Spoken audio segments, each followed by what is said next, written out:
तुला आज मातीला तू जाग उधाणू दे आज उरी.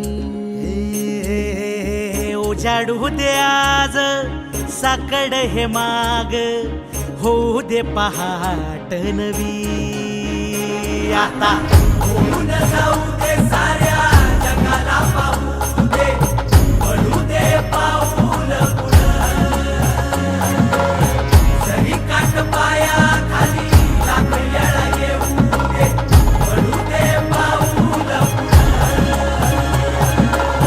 मोठी लढाई र लढू मातीसाठी र गड्या मनगटाच जोर लावून.